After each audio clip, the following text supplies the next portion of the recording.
glad you're here with me in my channel. I want to talk to you about Bigfoot. My name is Terry. I have experience with encounters. I have seen Bigfoot a couple times, and it's since I was a child. My first encounter as a child, I was about 12 years old, and I didn't know there was a Bigfoot. I didn't know what Bigfoot was, and as I was telling the story throughout my life to a few different people started saying, well, that was Bigfoot, you know. So I'll tell you the same story. I had a step-grandmother. She's been long passed away. She grew up in the backside of Londonderry, Ohio, out into in a hollow. Probably the hollow's not there anymore. I don't know. I haven't been there for years and years. And that part of my life is over. I'm not, haven't talked to those people. They were my step relatives. I haven't talked to those people for 30 years, probably 35 years maybe. I used to spend the weekend sometimes with her, and her husband was passed away, which would have been my step-grandfather. And I had a red-boned coon dog, and it was a full-blooded coon dog, or full-blooded red-bone. It's a breed, AKC breed today. And she lived back at the end of a holler, they call it a holler. It dead-ended in the woods, basically. And you had to make a right turn going up her, and it went up her driveway. I had a little 22 single-shot rifle, you know. I was a kid. I've been shooting guns since I was 7. I'm in my 60s now. I heard her say she'd like to have a groundhog. She used to eat groundhogs and squirrels and, you know, wild animals, you know. And I said, well, I know where there's one at, you know. I'll go down and shoot it for you. I try to make this story as quick as possible. I can tell you a lot of details to drag it out, but I'm not going to. So I knew there was bears there. I heard stories from the older people in that area in Londonderry, Ohio, in the backwoods there. And like I said, it's probably got houses on it now. Before there was only one house at the beginning and one in the middle, and there was a school bus in the woods. People were living in the school bus, and that was it. I don't know the name of the hollow, but it's been too many years. I was about 12 years old. It had to be around 1972. And so I shot this groundhog, and I took it to her. And she said, well, you know how to clean it, skin it? And I said, yeah. So I went ahead and started skinning this groundhog out, and it had little white pouches in its belly. Just about that big, you know, little white pouches, and just kind of circular, oblong, kind of circular white pouches is all I can say. And I told her, I said, what is that? It's got a disease or something? It had 3 or 4 of them in its belly, you know. She said, no, that's babies. That thing's pregnant. I said, oh. She said, I can't eat it. It's going to have some babies. She said, get rid of it. She said, take it down over the hill there, throw it somewhere. So I walked down her driveway to the old logging road, kind of dirt road, gravel road at the time. And I slung it over the hill. Over that hill, it was about 20 feet down that hill. There was a big, huge beech tree or something. I don't know what it was, oak tree or something. Had fallen over, and it was really large at the top. So the limbs came all the way pretty much clear up to the top of the hill. When I threw it without looking, you know, it went into the upper part of that tree. Now, whatever, anything that would stand in that tree would have to stand on the trunk pretty much, stand upward, reach up in the tree limbs, I would imagine. And I can remember it just like it was yesterday. And I had my coon dog, she's almost a dark red, like a burgundy collar. She's 6 months old approximately. She wasn't that big, you know. She's pretty good size, but wasn't that big. You know, coon dogs, they get large, but they're not huge, and they're not real big and heavy usually. I don't know what they get, 50, 60 pounds, 70 pounds maybe.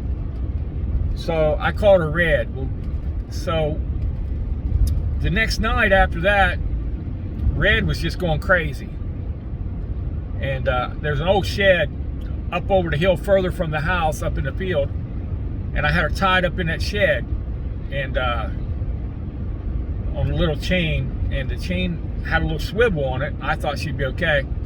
My step grandmother woke me up. She said, you know, your dog's going crazy. She said, Red's up there just acting crazy, so you need to go up there and see what's going on. So it was about 3:30, 4 o'clock in the morning maybe. It had been raining, you know, going up this mud hill up through this field. It's kind of a pasture kind of field, and it had some cows in it and stuff, you know, I don't know, some livestock in it. I'm slipping and sliding all over the place, and I remember almost falling down. Well, Red was tangled up, the chain was twisted up. She was standing kind of up on her back feet, like it was, you know, choking her. I tied her the chain about 3 feet off the ground. The dog just had spun around so many times if she's choking her, you know. So I had to kind of spin the dog around, and it was nailed. The chain was nailed to the wall. It was like an old. You don't see them much anymore. They're about twice the size of a utility shed, wooden sheds, store wood and stuff like that in. And house, it had coal in it and stuff like that, because the house heated with coal. And I finally got her twisted around, loosened. I moved her back and forth, twisted her around a little bit, got the chain loosened up. I let her loose, and I'm untwisting that chain. And she ran straight down over the hill toward where that groundhog, past the house, down to where that groundhog would have been. And I heard something growl. And, you know, so this thing's probably 500 yards, 300 yards away maybe from me.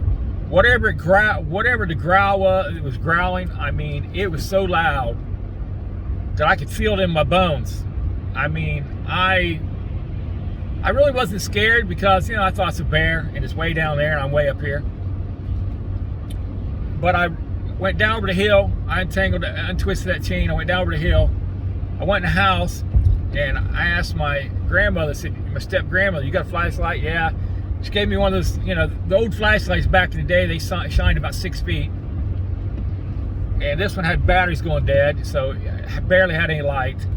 I grabbed my little .22 rifle. She said, what are you going to do with that? I said, there's something down there. She said, you be careful. So I put one little bullet in that little .22. Then it was a lot of long 22 long rifle. There's short, long, and long rifle. I think it was a long. It wasn't long rifle, and so it was a medium-sized 22 bullet I probably had, and it's a couple hundred feet per second slower than a long rifle bullet. Anyways, I start down from the house down toward. I hear my dog is barking. She's going crazy. This thing growling, man, and it was like back down like that. But when the high level of it would last about 3 minutes, and it just echoed. It seemed like it echoed a half a mile or something, and it like made my body vibrate, you know. Now there's black panthers down there, and they called them black mountain lions. I don't know what they're basically black panthers from what I understand today. And I've seen a couple of those in my day. I grew up in Ohio, southeastern Ohio, but so I thought this was a bear, you know, and I got this 22 just to keep the bear off me or whatever, try to protect my dog, or, you know, I'm screaming for Red, you know, Red, you know, get back here, you know. I heard her yelp and just, you know, the dog noise, you know, and she ran past the house, past me, clear up through the pasture area, got, like, there's a little fenced area. She ran through the gate and ran inside that shed where she was chained up and hid behind a pile of wood. There was some wood stacked up in there. And I went after her, you know, and I couldn't find her. She was behind the wood. I got her out.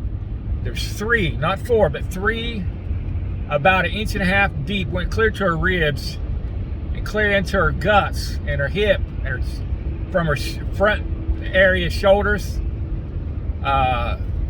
3 swipes from front, perfectly level, pretty much from front to back. 3 big claw marks, not 4, but 3. Never forget it, 3. And I heard one person online said that they witnessed 3 claws on a Bigfoot. Well, this thing had 3 claws. It hit her with 3 claws, and she was thick, and hit her right in the middle of her midsection. If I was the dog, it'd be on the left side of the dog, from front to back. And that she was gutsy, you know. She was a hunter. I mean, she wasn't afraid of anything, you know. So I got her down there to the house, and we packed Sab in the cut, wrapped her up with a bed sheet, taped her up, tied it up, keep the dirt out of it, and she was just quivering, shaking.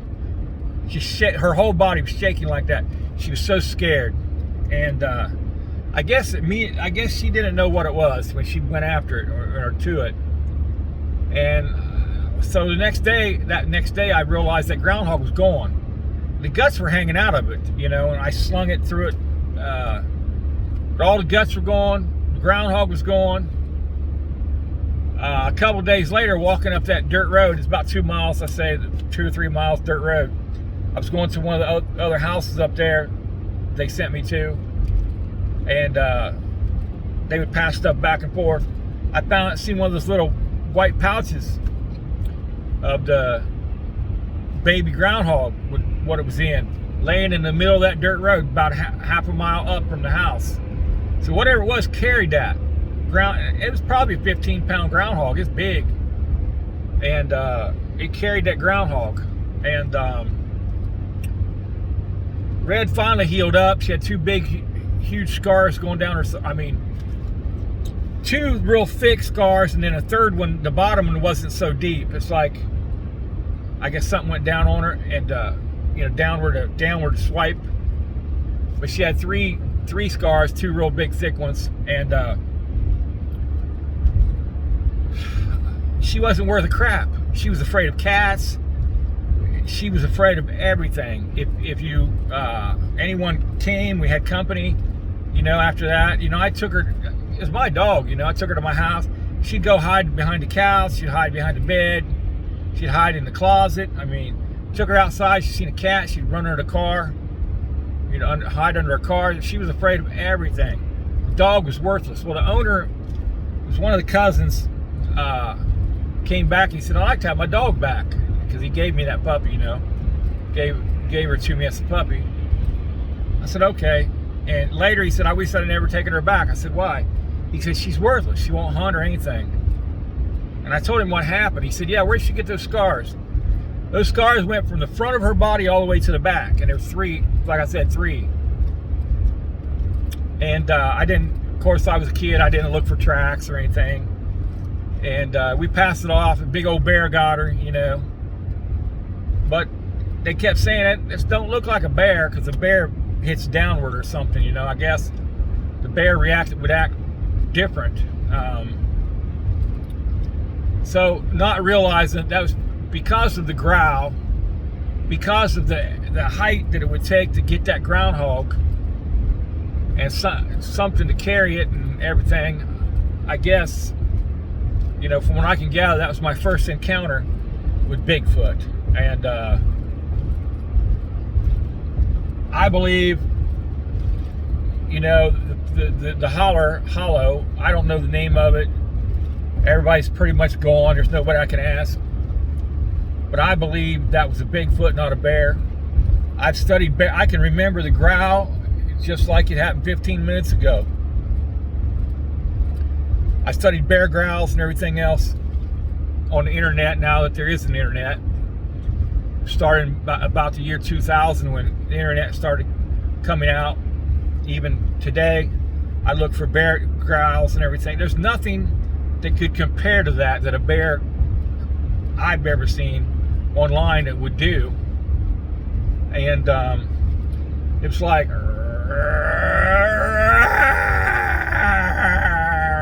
you know, and then going back down, and just kept doing that. And but it echoed, the power in that voice was,